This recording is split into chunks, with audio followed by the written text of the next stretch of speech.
Hello everyone. आज का हमारा टॉपिक रहेगा विटनेसेस वाला चैप्टर करेंगे। चैप्टर नंबर 9 124 से लेकर के क्या टॉपिक है आज का हमारा टॉपिक है चैप्टर नंबर कितना है 9 है, विटनेसेस के बारे में है। कहाँ से कहाँ तक 124 से लेके 139 तक दिया हुआ है। ठीक है, अराउंड 150 क्वेश्चंस होंगे, तो उसको हम लोग जल्दी जल्दी करने की कोशिश करते हैं। ठीक है, चलिए आइए। उससे पहले हमने कल क्या पढ़ा था? तो हमने पढ़ा था चैप्टर नंबर 7, जो किसके बारे में बात करता है? तो वो बात करता है अबाउट स्टॉपल। ठीक है, स्टॉपल कहाँ से कहाँ तक 121 से लेके 123 तक है।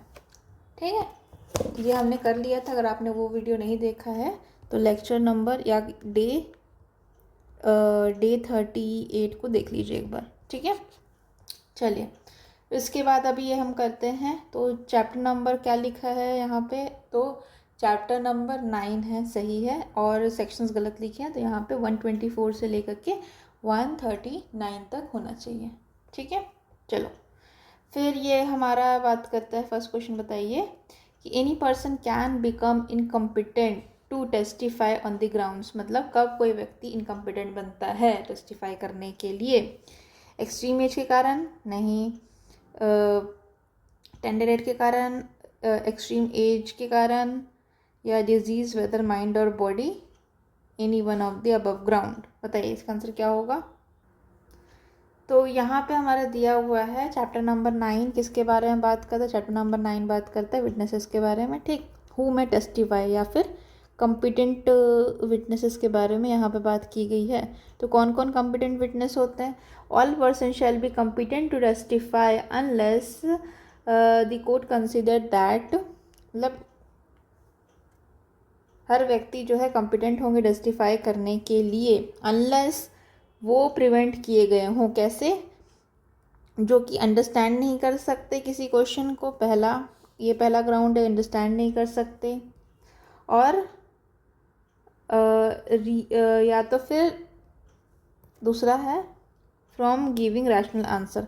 या तो क्वेश्चन अंडरस्टैंड नहीं कर सकते या तो फिर रैशनल आंसर नहीं दे सकते। किस किस के कारण? ग्राउंड्स क्या क्या है? वर्स्ट टेंडर एज, फिर दूसरा एक्सट्रीम ओल्ड एज, तीसरा डिजीज़ जो कि बॉडी का हो सकता है, फिर माइंड का हो सकता है, फिर कोई और कारण कोई और चीज़ के कारण ये बोल नहीं सकते, मतलब बता नहीं सकते, एक्सप्लेन नहीं कर सकते या फिर अंडरस्टैंड नहीं कर सकते। ठीक है, a person of unsound mind is not competent.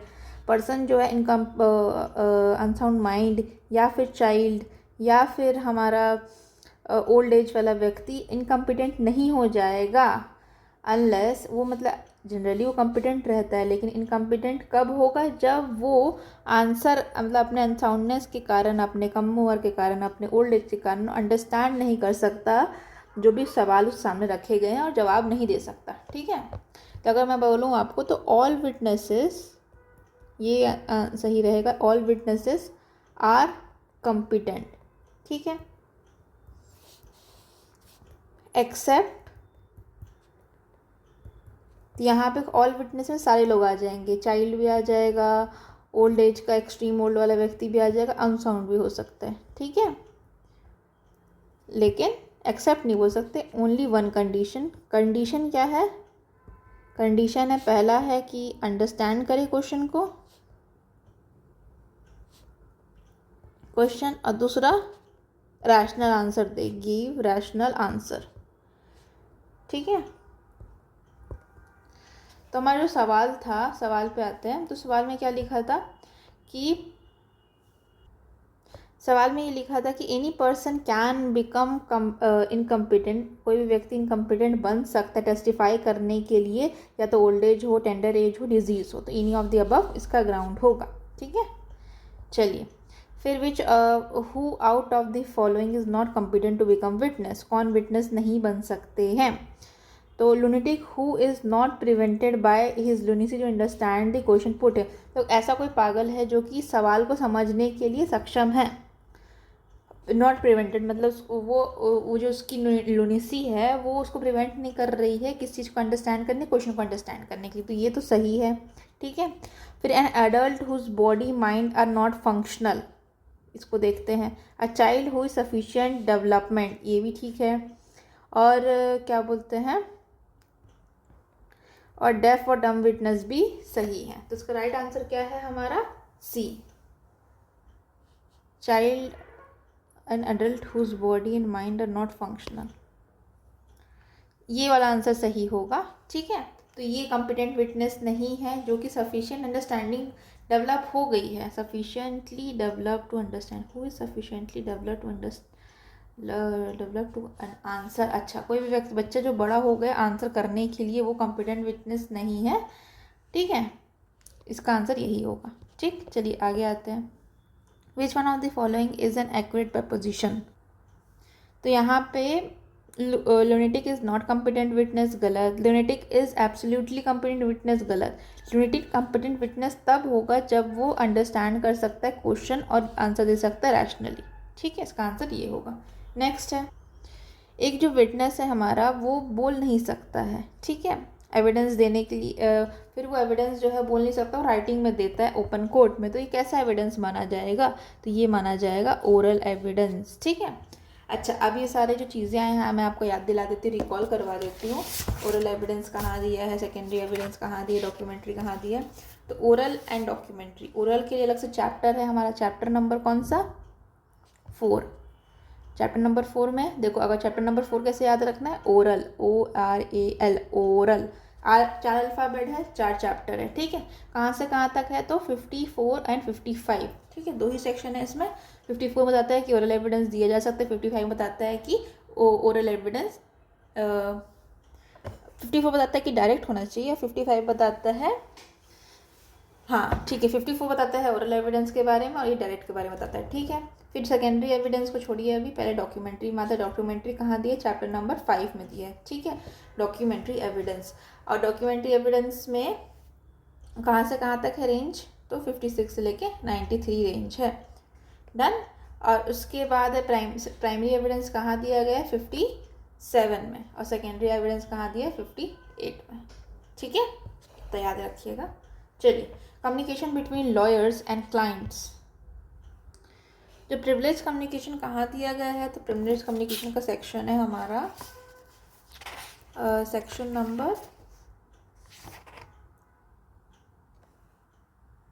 Privilege नहीं, प्रोफेशनल कम्युनिकेशन, सेक्शन नंबर 132। ये क्या है, प्रोफेशनल कम्युनिकेशन।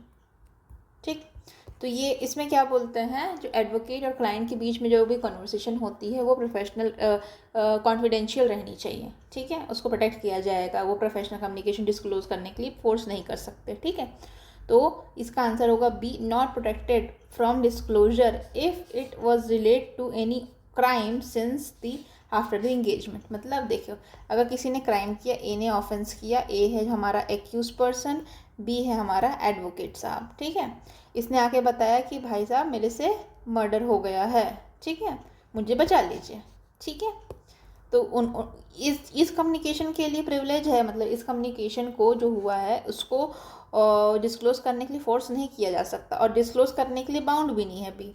लेकिन ये आए, ये मर्डर करने के बाद बोला कि मैंने ना क्या किया है, एविडेंस को फॉल्स एविडेंस बनाया है, या फिर एविडेंस को टेम्पर किया है, ठीक है, या फिर विटनेस को थ्रेट किया है। अब ये सब जो किया है ना, ये भी ऑफेंस की कैटेगरी में फॉल करता है।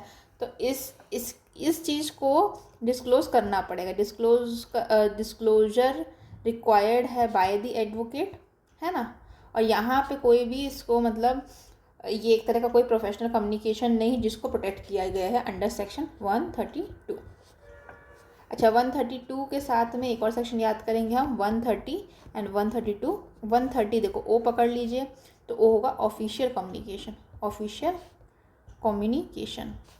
132 में क्या बात करता है, तो 132 बात करता है प्रोफेशनल कम्युनिकेशन, प्रोफेशनल कम्युनिकेशन। ठीक है, तो इसका आंसर होगा बी। नेक्स्ट क्वेश्चन में आते हैं। अच्छा, मैच द फॉलोइंग वाला क्वेश्चन है। ठीक है, तो कौन सा नॉट करेक्ट है। 128 में क्या दिया है बताइए, तो 128 में दिया है about husband and wife matrimonial communication marriage में। ठीक है, तो कम्युनिकेशन ड्यूरिंग मैरिज के बारे में दिया, कहाँ दिया है, तो ये दिया गया है under section 135। 128 communication during marriage, communication during marriage या मैट्रिमोनियल कम्युनिकेशन, ठीक है। 132 क्या बात करता है? 132 बात करता है about confidential communication with legal adviser, ठीक है। फिर प्रोफेशनल कम्युनिकेशन 132 में दिया है, ठीक है। ऑफिशियल भी दिया है 132। तो confidential communication with legal adviser ये गलत हो जाएगा, ठीक है, क्योंकि बाकी सही है, तो ये गलत हो जाएगा, ठीक है। 132 के 3 में क्या दिया गया है कि जो सेक्शन है हमारा प्रोफेशनल कम्युनिकेशन का, सेक्शन में हमारा प्रोफेशनल कम्युनिकेशन है, ठीक है। तो ये बात करता है कि जो भी दिया गया है एज टू द एडवोकेट वो सेम अप्लाई करेगा किसके किसके ऊपर?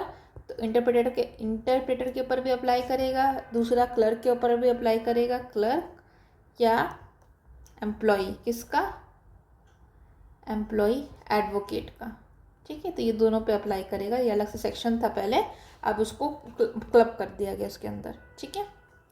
फिर how many witnesses are required to prove any fact?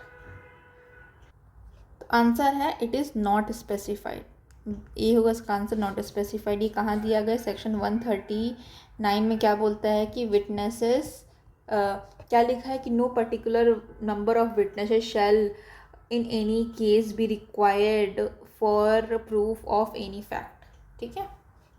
फिर आगे बढ़ते हैं, कौन सा इंसर्ट किया गया था 2013 क्रिमिनल अमेंडमेंट एक्ट के साथ? तो 125 जो है, जो कि किसके बारे में बात करता है? डम विटनेस के बारे में बात करता है कि कोई व्यक्ति who is unable to speak, है ना, अगर अपना कम्युनिकेशन करता है वाया राइटिंग तो उसको माना जाएगा कि उसने ओरल एडमिशन दिया है, ठीक है। और इससे पहले अमेंडमेंट से 2013 के अमेंडमेंट से पहले क्या वर्ड यूज़ करते थे? डम विटनेस यूज़ करते थे। अब डम विटनेस ना यूज़ करके क्या यूज़ करते हैं? विटनेसेस अनएबल टू कम्युनिकेट, ठीक है। चलिए आगे आते हैं। फिर है in all proceeding the husband और wife of any party to the suit shall be a competent witness, ये कहाँ लिखा है? तो ये क्वेश्चन हम एलिमिनेशन मेथड से भी कर सकते हैं, एलिमिनेशन मेथड से। तो 132 में क्या दिया गया है? Professional communication. 128 में क्या पढ़ा था हमने अभी? मैट्रिमोनियल या मैट्रिमोनियल कम्युनिकेशन, मैट्रिमोनियल कम्युनिकेशन या तो फिर communication with in marriage, communication with in marriage, ठीक है। और 127 में क्या दिया है? तो जजेस और मजिस्ट्रेट के बारे में दिया है। क्या दिया है जजेस मजिस्ट्रेट के बारे में?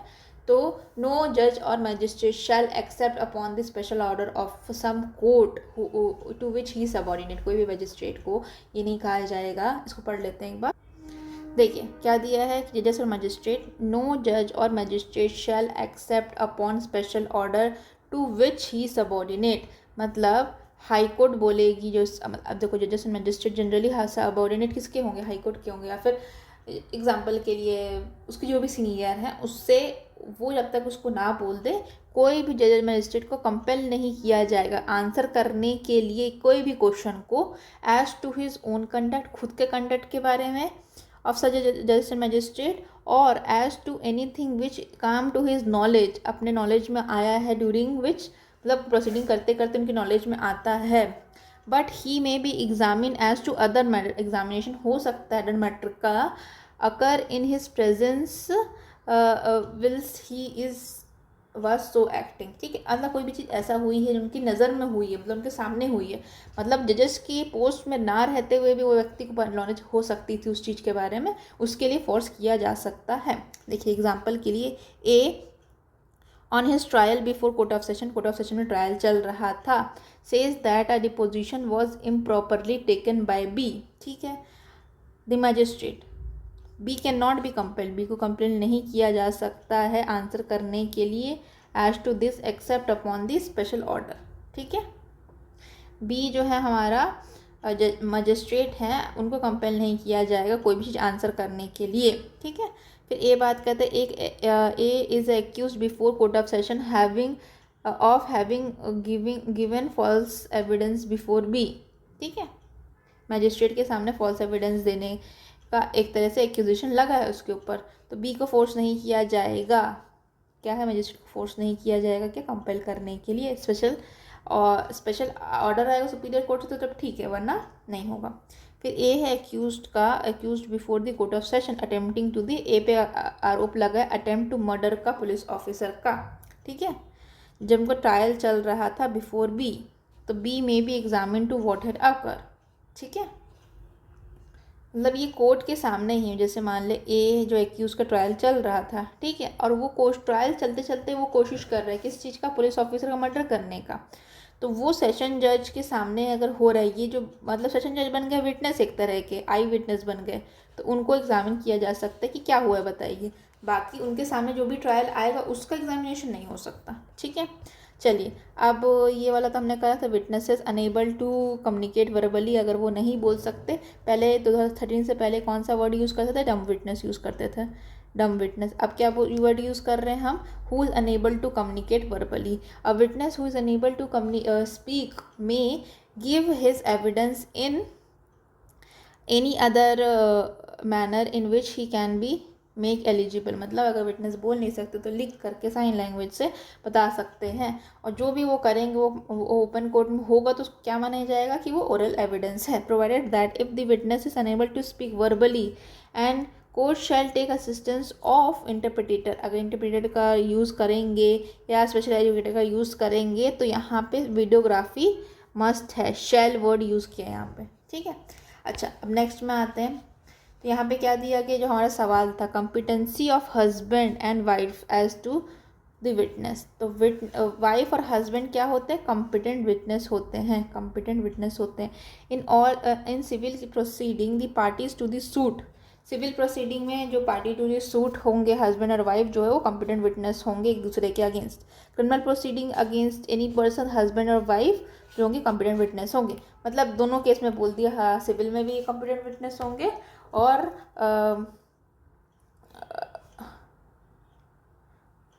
क्या बोलते हैं, दोनों में ही कॉम्पिटेंट विटनेस होंगे। ये कहाँ दिया गया, 26 के 1 में सिविल है और 2 में क्रिमिनल है। ठीक है, ये भी याद रख लेंगे हम।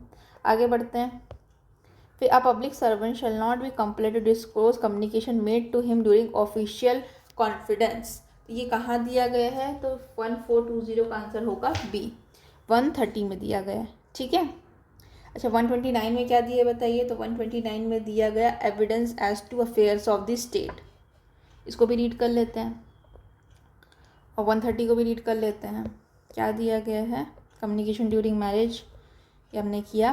फिर evidence as to affair of the state, no one shall be permitted to give evidence derived from the unpublished official record regarding any affairs of the state except with the permission of the officer of the head of the department concerned, or who shall give or withhold such permission as he think fit।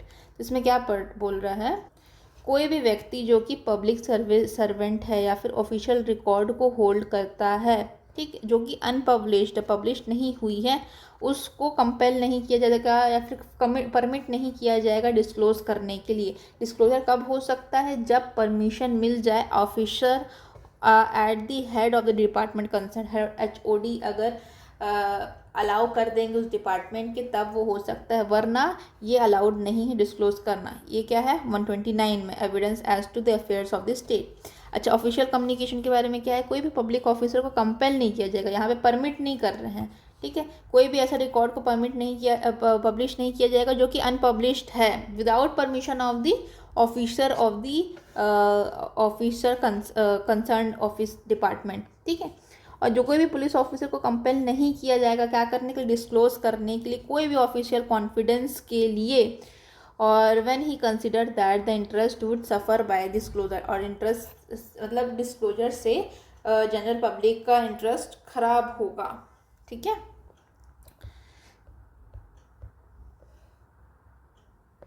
फिर हमने professional communication देखा था कि किसी भी advocate को allow नहीं किया जाएगा शैल at any time permitted unless the clients, मतलब क्लाइंट अलाउ कर दे तब ठीक है, नहीं तो फिर वो जो है वो परमिटेड नहीं है डिस्क्लोज़ करने के लिए। क्या बात के लिए? जो भी उसने सर्विस दी है अपना क्लाइंट के बारे में, उसके बिहाफ में कोई भी कंडीशंस डॉक्यूमेंट जिससे वो अक्वेंटेंस में आया है उसको डिस्क्लोज़ नहीं करेगा, ठीक है।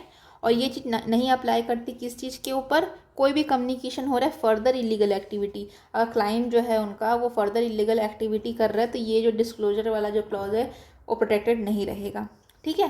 फिर उसके बाद any fact observed by the advocate in the course of his service showing that any crime or fraud has been committed since the commencement of the service, मतलब कोई इलीगल एक्ट करने वाला है वो भी अप्लाई, वहाँ पे भी ये जो प्रिविलेज है अप्लाई नहीं करेगा, प्रोफेशनल कम्युनिकेशन को बचा के रखना। और अगर एडवोकेट ऑब्जर्व करता है कि उसको एम्प्लॉय करने के बावजूद उसने कोई क्राइम या फ्रॉड किया है तो उसके लिए भी वो डिस्क्लोज उस चीज़ को मतलब कर सकते हैं, ठीक है। फिर इमटेरियल होगा whether the attention of such advocate referred in proviso to was और not direct to the fact, मतलब डायरेक्ट इनडायरेक्टली कैसे भी पहुँचे उस तक कोई फ़र्क नहीं पड़ता है।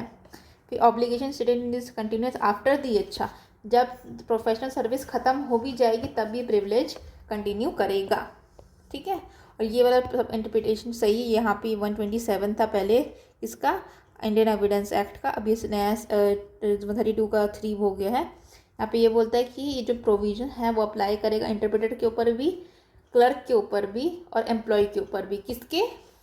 एडवोकेट के, ठीक है। चलिए, तो यहाँ पे हमारा 129 में क्या दिया है? स्टेट अफेयर, स्टेट का अफेयर चल रहा है। 130 में क्या है? ओ से पकड़ेंगे ऑफिशियल कम्युनिकेशन। 131 में हमने क्या पढ़ा? अभी नहीं पढ़ा, information as to commission of the offence, commission of offence. 132 में क्या पढ़ा? प्रोफेशनल कम्युनिकेशन, ठीक है। चलिए आगे आते हैं। फिर provides about the production of document और electronic record refuse to answer, ठीक है। कहाँ दिया है बताइए? तो इसका राइट आंसर होगा हमारा 136। 136 में क्या बात करता है कि प्रोडक्शन होगा किस चीज़ का? किसी भी डॉक्यूमेंट का या इलेक्ट्रॉनिक रिकॉर्ड का, which another person having possession could refuse to produce, ठीक है। एक बार प्रोविजन को रीड कर लेते हैं। 36 में क्या दिया गया है? 36 बात करता है, इसको मैं अगर एग्जांपल समझाना चाहूँ तो जैसे एग्जांपल है कि एक एडवोकेट है और एक क्लाइंट है, ठीक है। अब क्लाइंट का कोई डॉक्यूमेंट या इसका कोई ई रिकॉर्ड, ठीक है, किसके पास है? एडवोकेट के पास है। तो एडवोकेट ये डिफेंस ले सकता है कि सिंस ये जो हमारा कम्युनिकेशन है, जो भी चीज़ हमारी कॉन्फिडेंशियलिटी में आती है, एडवोकेट क्लाइंट कॉन्फिडेंशियलिटी में आती है, तो एडवोकेट को फोर्स नहीं किया जाता, इसको कंपेल नहीं किया जा सकता है क्या? डिस्क्लोज करने के लिए, जो कि होल्ड करता है ऑन बिहाफ ऑफ अनदर, ठीक है। अगर इसकी लैंग्वेज को देखा जाए, production of the document E record के बारे में बात कर रहा है, विच अनदर पर्सन हैविंग पोजेशन, कोई और व्यक्ति पोजेशन में है, कुड रिफ्यूज टू प्रोड्यूस, ठीक है। जैसे यहाँ पे बोल रहे हैं किसी को भी कंपेल नहीं किया, no one should be compelled to produce document, ठीक है। किसी को भी डॉक्यूमेंट को प्रोड्यूस करने का कंपेल नहीं किया जाएगा। इन हिज पोजेशन और electronic record under his control, जो कि उसके पोजेशन में है या किसी के कंट्रोल में है, which any other person would be entitled to refuse, कोई और दूसरा पर्सन होता तो रिफ्यूज कर सकता था कि क्या हम नहीं दिखाएंगे करके, ठीक है। If they were in possession, अगर वो खुद पोजेशन में होते वो खुद रिफ्यूज़ कर देते, और उसके बिहाफ में कोई और पोजीशन में है तो वो भी रिफ्यूज़ कर सकता है। लेकिन अगर जिसकी वो चीज़ प्रॉपर्टी है, अगर वो अलाउ कर दे, कंसेंट कर दे, तो प्रोडक्शन हुआ जा सकता है। ये बात करते हैं 136, ठीक है। फिर 135 भी इंपॉर्टेंट है, production of a title deed of a witness not a party, ठीक है। तो यहाँ पे जो विटनेस है हमारा, उसको फोर्स नहीं किया जाएगा, ठीक है। जो विटनेस है, जो कि पार्टी नहीं है, उसको फोर्स नहीं किया जा सकता क्या चीज़ करने के लिए? प्रोड्यूस करने के लिए टाइटल डीड्स को, किसी प्रॉपर्टी का, ठीक है, या फिर किसी भी डॉक्यूमेंट का जो वो होल्ड करता है एज प्लेजी या मॉर्गेजी, एज अ प्लेजी या मॉर्गेजी, कोई प्रॉपर्टी को वो होल्ड करता है या फिर डॉक्यूमेंट को होल्ड करता है। और अगर वो क्रीमेट हो जाएगा तो भी उसको कंपेल नहीं कर सकते, कब उसको कंपेल किया जा सकता है या फिर कब वो अलाउड होगा, तो जो इसका जो प्रॉपर्टी है अगर उसने राइटिंग में प्रोड्यूस कर दिया गया है, अलाउ कर दिया गया है, राइटिंग में एग्री किया तब प्रोड्यूस किया जा सकता है। ठीक है, तो ये हमारा 135 में क्या लिखा है, तो 135 में क्या लिखा है, तो लिखा है about production of title deed, production of title deed, production of title deed, ठीक है, of witness not a party. ठीक है, 136 में क्या लिखा है, 136 में लिखा है production of document, production of document, कौन सा डॉक्यूमेंट, प्रोडक्शन ऑफ डॉक्यूमेंट और क्या होता है साथ में ई रिकॉर्ड। ठीक है, ई रिकॉर्ड, फिर production of document E record which another person having possession, which another person जो कि पोजेशन में है, हैविंग पोजेशन,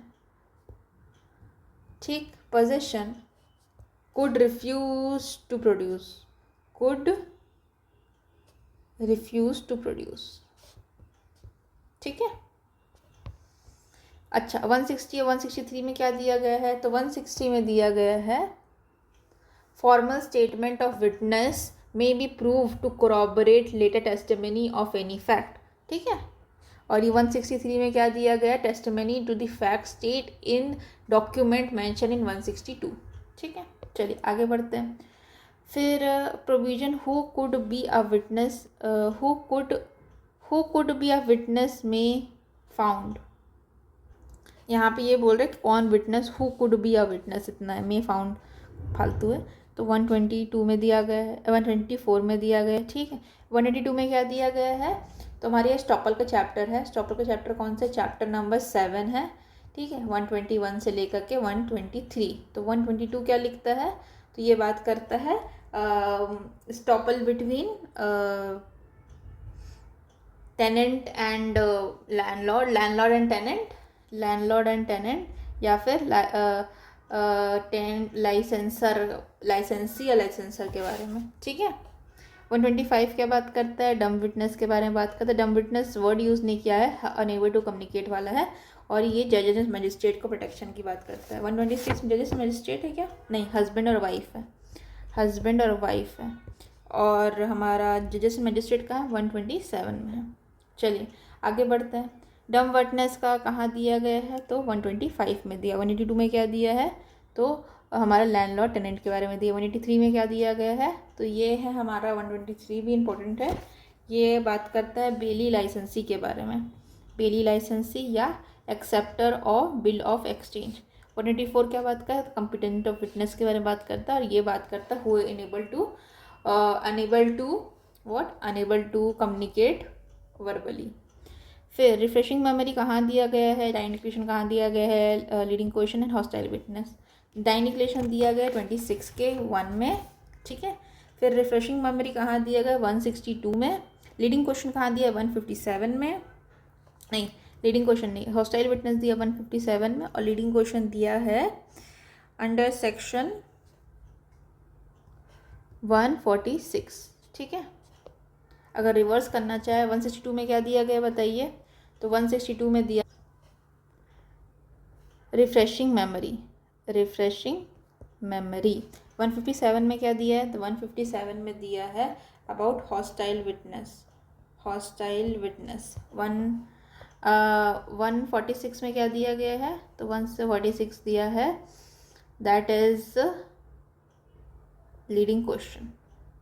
ठीक है, चलिए आगे बढ़ते हैं। फिर चाइल्ड विटनेस कहाँ दिया है, 124 में दिया है क्या, यस। और डम विटनेस कहाँ दिया है, 125 में दिया है।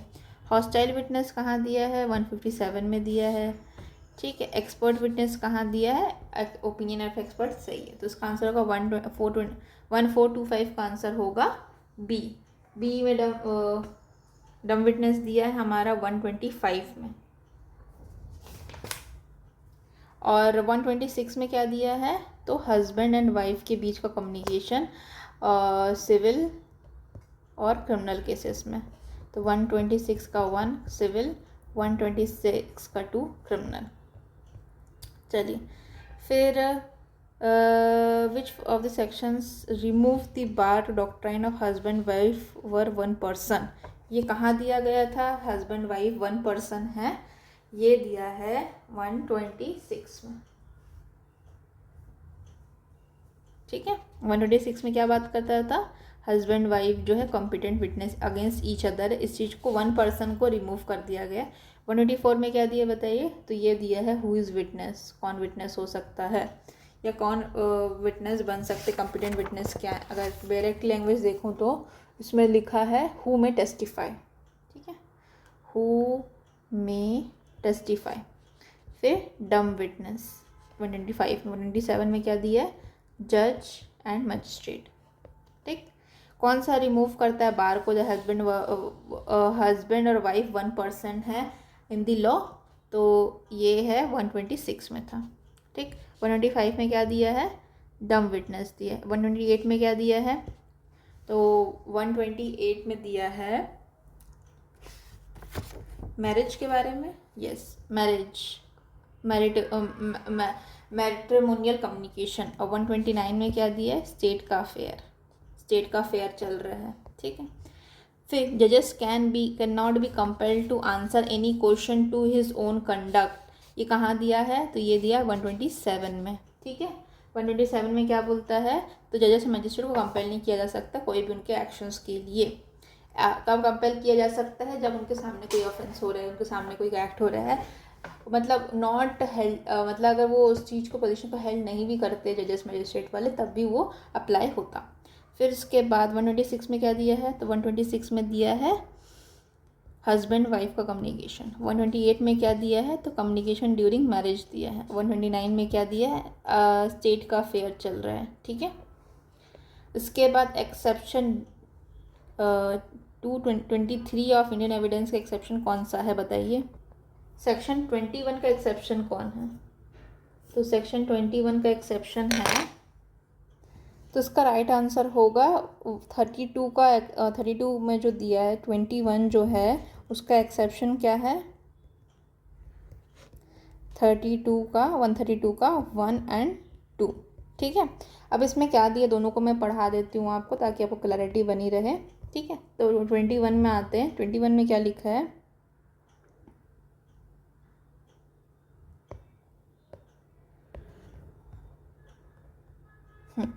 यहाँ पे बोलता है, क्या बोलता है यहाँ पे कि admission in civil cases when relevant. कब सिविल केसेस में एडमिशन रेलेवेंट होगा?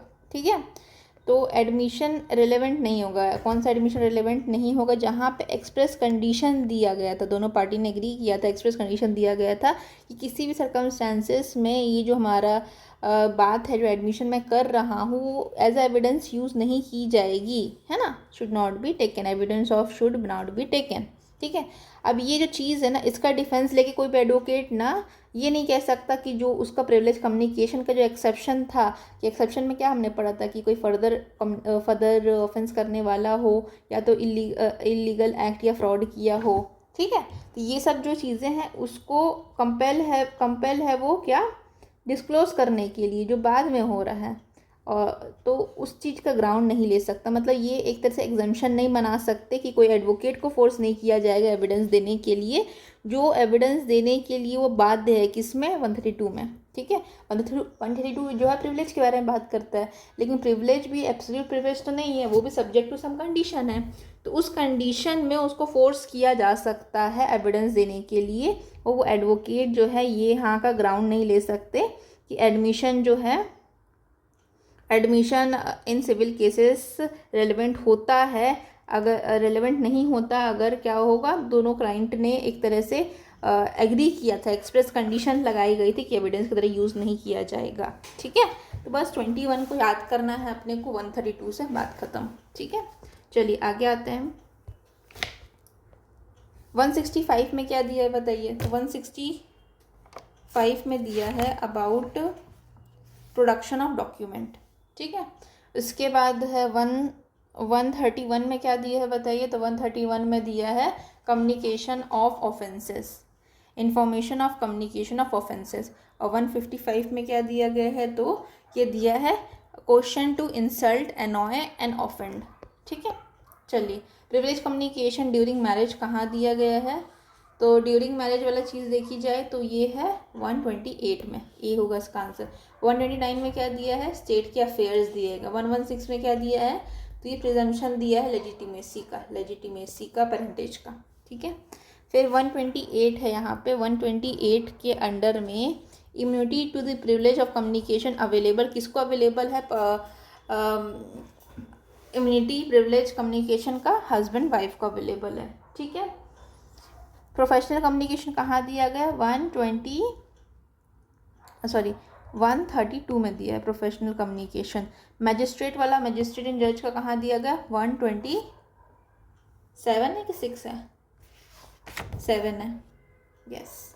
ठीक है, हस्बैंड वाइफ का 2 जगह दिया गया है, एक 2 जगह बात की गई है। एक तो है हमारा 126 में बोल रहा था कॉम्पिटेंट विटनेस होते, और 128 होता है कि यहाँ पे एविडेंस देने के लिए कंपेल नहीं किया जा सकता है।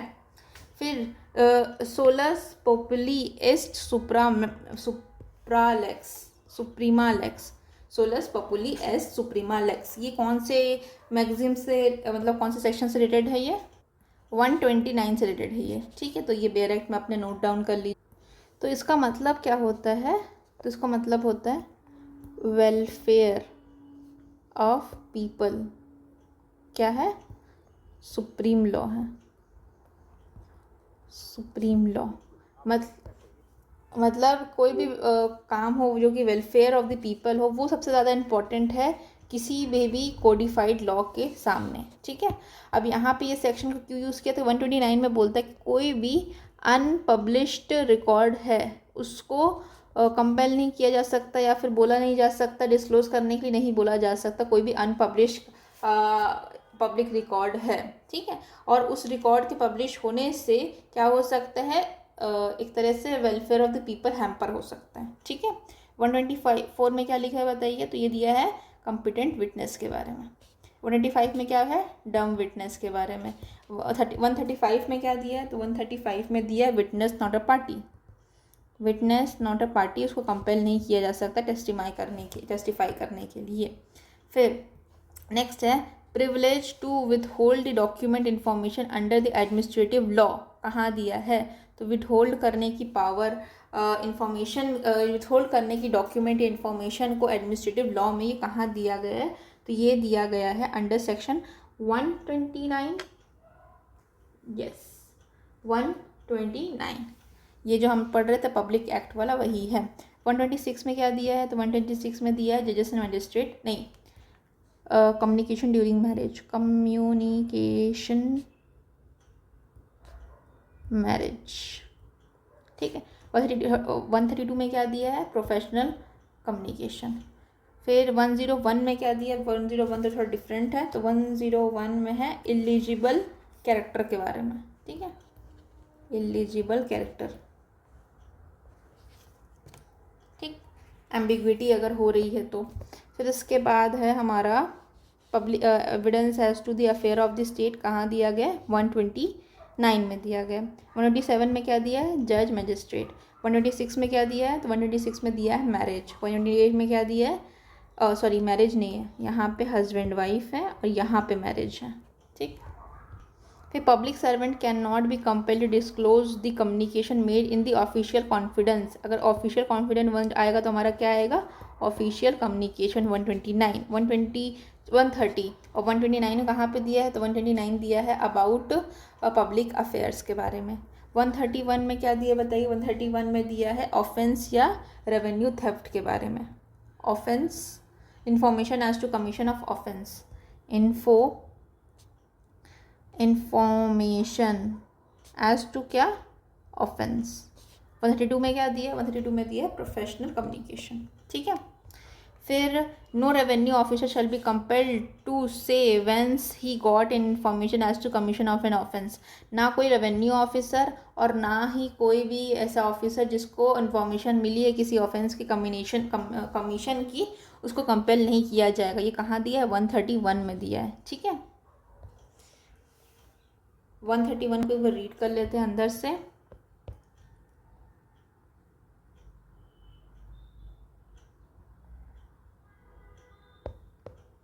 Yes, information as to communication of the offence, no magistrate और police officer shall be compare, कोई भी पुलिस ऑफिसर या किसी भी मजिस्ट्रेट को कंपेल नहीं किया जा सकता है किस चीज़ के बारे में, कि इन्फॉर्मेशन कहाँ से मिली, कमीशन ऑफ द ऑफेंस की, और ना ही रेवेन्यू ऑफिसर को कंपेल किया जा सकता है कहाँ से इन्फॉर्मेशन मिली, किसके बारे में, ऑफेंस अगेंस्ट पब्लिक रेवेन्यू की। ठीक है, फिर इसके बाद जो रेवेन्यू ऑफिसर जो है वो कोई भी ऑफिसर जो कि एम्प्लॉयड है या फिर बिजनेस करता है किसी भी branch of the public revenue में, वो भी रेवेन्यू ऑफिसर कहलाएगा।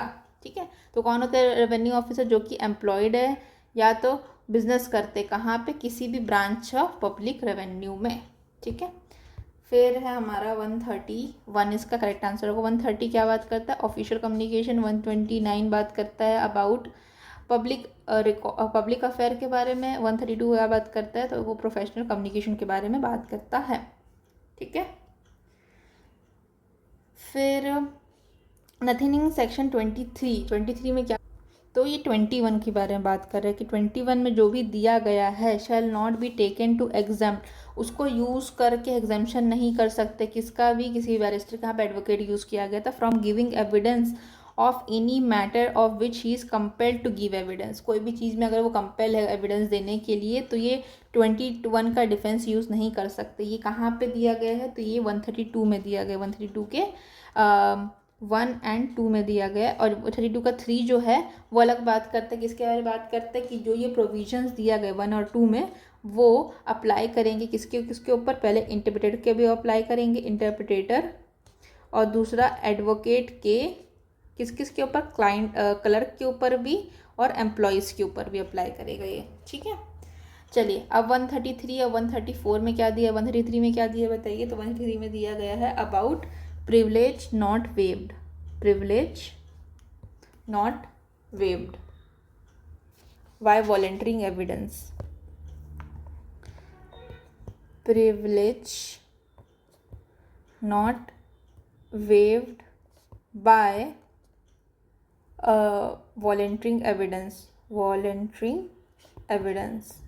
ठीक है, 134 में क्या बात किया गया, तो 134 हमने पढ़ा था confidential communication with legal adviser.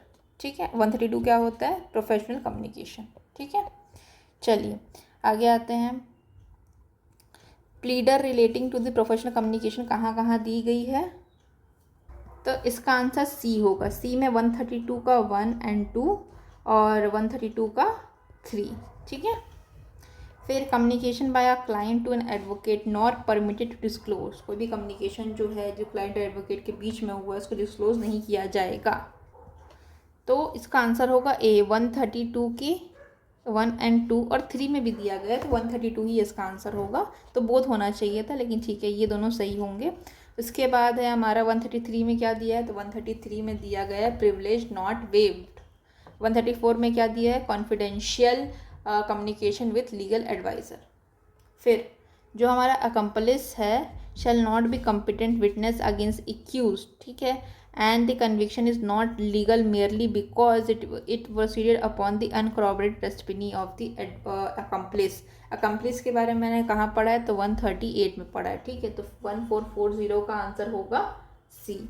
ठीक है, अब 136 में क्या होता है, तो 136 में होता है refuse to production, refusal to produce. 137 में क्या दिया है, तो यहाँ पे दिया है no excuse from answering, no excuse किस चीज़ के लिए, आंसर करने के लिए। कब कब, कि इस बेसिस पे कि क्रिमेट हो जाएंगे या फिर पेनल्टी लग जाएगी या फॉरफीचर ऑफ प्रॉपर्टी हो जाएगी, इस बेसिस पे मना नहीं कर सकते क्या चीज़ करने के लिए, आंसर देने के लिए। 138 में दिया अकम्प्लिस एक कंप्लेंट विटनेस होता है। 139 में दिया गया है क्या, number of witness, number of witness कितने भी हो सकते हैं। चलिए आगे आते हैं, अकम्प्लिस के बारे में कहाँ दिया, 138 में दिया है। ठीक है, 124 में क्या दिया गया, 24 में बात करते हैं कन्फेशन की। कन्फेशन अगर इंड्यूसमेंट, थ्रेट, प्रॉमिस एंड कोहर्जन से लिया गया है तो वो कन्फेशन नहीं होगा, लेकिन अगर प्रॉमिस वगैरह हट जाए, कोहर्जन वगैरह हट जाए तो वो कन्फेशन वैलिड होगा। 139 में क्या दिया, नंबर ऑफ विटनेसेस दिए गए। 22 के प्रोवाइजो 1 में क्या दिया गया है? 22 के प्रोवाइजो 1 में प्रोवाइजो 2 की बात कर रहा है। अच्छा ये जो मैंने बोला 124 ये गलत है, सॉरी। ये 22 बात करता है, जो भी बताया मैंने, 22 बात करता है इंड्यूसमेंट, थ्रेट, कोहर्जन एंड प्रॉमिस के बारे में। और उसका प्रोवाइजो यही बात करता है कि अगर प्रॉमिस और सीक्रेसी होती तब भी कन्फेशन रेलेवेंट होगा, अगर डिसेप्शन होता तब भी कन्फेशन रेलेवेंट होगा, फिर ड्रंक रहेगा तब भी कन्फेशन रेलेवेंट होगा, फिर इसके बाद है नीड नॉट टू आंसर, तब भी अगर किसी व्यक्ति को आंसर नहीं भी करना तो उसने आंसर कर दिया तब भी वो जो कन्फेशन है वो रिलेवेंट होगा। और इसके बाद अगर उसको वार्निंग नहीं भी दी गई तब भी वो कन्फेशन रिलेवेंट होगा। ठीक है, अब ये 24 क्या बात करता है? 24 दूसरी बात करता है। 24 बात करता है अबाउट को एक्यूज्ड का कन्फेशन। को एक्यूज का कन्फेशन रेलेवेंट होता है। ठीक है, लेकिन कंडीशन यही है कि जॉइंट ट्रायल होना चाहिए। यहाँ पे इंपॉर्टेंट केस है Kashmira Singh versus state of MP. Kashmira Singh versus state of MP. फिर MP accomplice is a competent witness. ठीक है, अगेंस्ट इन एक्यूज ये कहाँ दिया गया है? तो ये 138 में दिया गया है। अब 135 में क्या दिया है बताइए? 135 में दिया गया है witness not a party. Witness not a party. 136 में क्या दिया? Refusal to produce. Refusal to produce. 137 में क्या दिया गया है? तो कोई एक्सक्यूज़ नहीं ले सकते, नॉट एन एक्सक्यूज़, कि आंसर जो है सो क्रीमेट कर देगा या तो फिर फोरफीचर ऑफ प्रॉपर्टी हो जाएगा, पेनल्टी लग जाएगी। ठीक है, फिर है नेक्स्ट है हमारा